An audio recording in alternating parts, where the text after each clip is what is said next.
সন্ধ্যার সময় কি তোমরা এক কাপ গরম গরম চা নিয়ে বসে পড়েছো? দাঁড়াও 10 মিনিট ওয়েট করে যাও।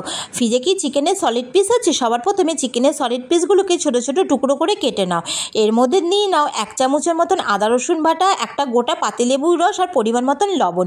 সব কিছু দিয়ে ভালো করে মেখে নিয়ে ফ্রিজে আধা ঘন্টার জন্য রেস্টে রেখে দাও। আধা ঘন্টা পর একটু বেশি পরিমাণে রসুন কুচি, চিলি ফ্লেক্স, ধনেপাতা কুচি, কাঁচা লঙ্কা কুচি, 1 চামচের মতন সোয়া সস, 1 চামচের মতন অরিগেনো, 1 চামচ কর্নফ্লাওয়ার, 1 চামচ চালের গুঁড়ো সব কিছু দিয়ে ভালো করে মেখে নাও। এর মধ্যে দিয়ে দাও 1/2 চামচের মতন গোলমরিচের গুঁড়ো।